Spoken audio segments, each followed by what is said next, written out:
Welcome. We're here with Matthew, one on the Argentina Transnationalism and Comparative Development in South America program. Welcome, Matthew. Thank you. So I went in the fall of 2015, and so this was at a time when the election cycle was very much coming into full swing in the country between Macri and Scioli. It was a very exciting time to be down there. As far as the experience itself goes, I was living with a host family, the Missouri family, and I was thrilled to be a part of that family.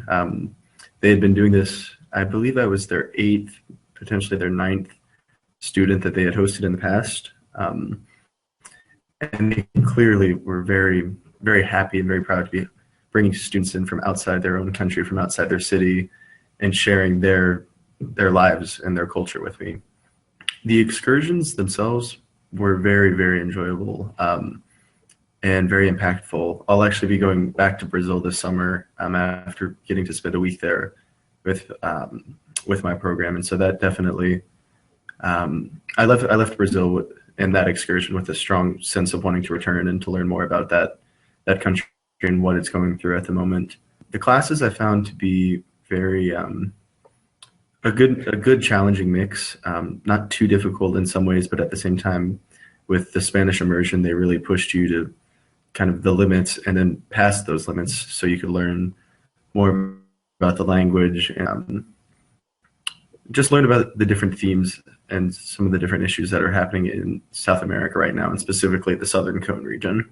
The ISP period, I would say by far was my favorite time, just because I was able to live very independently while at the same time very much still being a part of that program, both in terms of the social sense, having that safety net with my host family, and then really getting to conduct the kind of research that I was interested in doing, which was digital literacy and, how would we say, shrinking the digital divide between different age generations.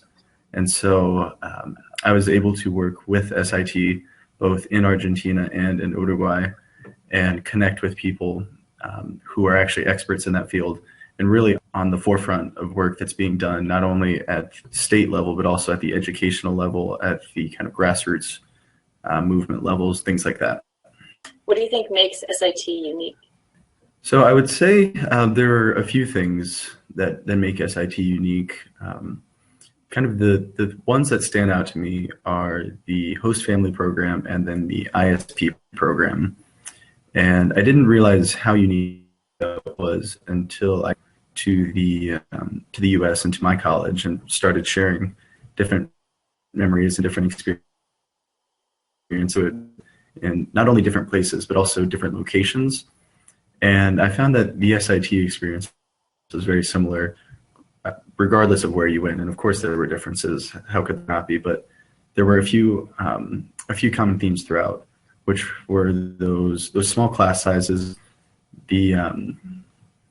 so the class environments, which were with other students, were typically small and on a very personal basis with the different professors who were often experts in their respective topic in that location. The other kind of two common themes were the homestays, so families that were very supportive, very loving, and had already done and or had already hosted students before, and so they were very familiar with the process and very supportive. And then the ISP period was another common theme throughout.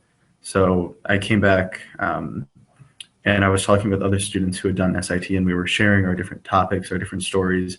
And you could tell that over the course of that month to 6 weeks, they had really immersed themselves into a certain topic, and they were passionate about it. And moving forward, I know here at Worcester, the College of Worcester, where I'm a student, we have our own big senior project that everyone does.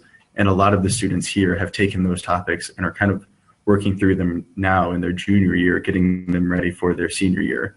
And they'll expand upon that most likely in their senior thesis. Great. And you went to these several different countries, Paraguay, Brazil, and did you feel like you got a nice comparison between all of them? So it exposed us to a lot of the different themes and a lot of the different issues that are occurring in these countries, a lot of the current events and things like that we weren't really aware of going in.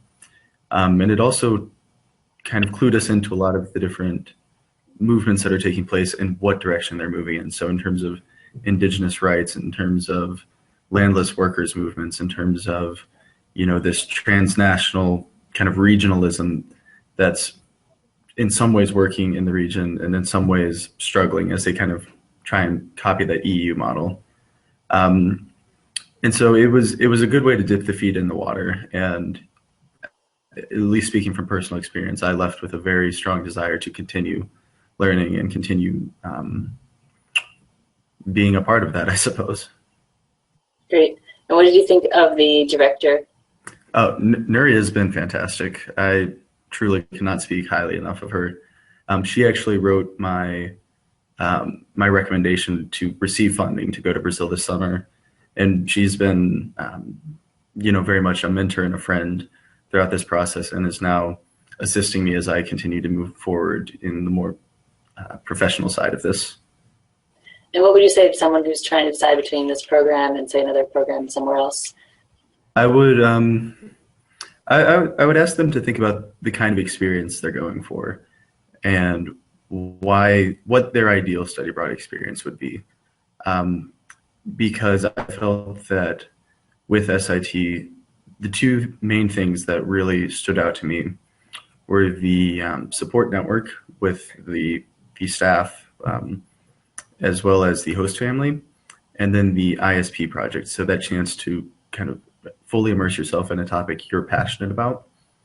The one thing that I've talked with other people in other abroad programs, the experience they've had was often directly enrolling in a university. And this has its positives and its negatives. And that's one kind of aspect that SIT does not have, or at least my program did not. And so I did feel like in some senses, it was more difficult to connect with other people my age who actually live in Argentina, live within the city.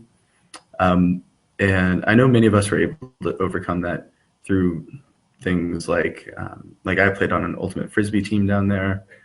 Some people went to different like musical groups and things like that. And so in some senses, that was actually a positive because it forced us to really step outside of our comfort zones and reach out to people and organizations down there. So I would say it really kind of comes down to what experience you're looking for. If you're looking to, connect with people who live there full time in a more personal setting through that homestay family, that mentoring process, then I think SIT is the way to go. I think I learned a lot just about stepping outside my own comfort zone, walking up to people and talking to them, asking for directions, asking to, how often this frisbee team would practice, where they would meet, things like that.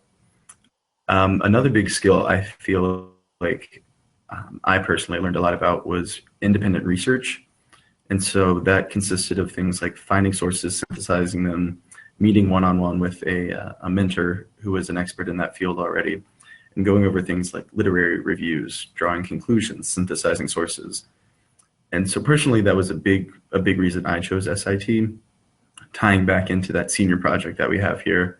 I knew it would be a lot like a mini senior thesis, that ISP project. So that was a big draw for me personally.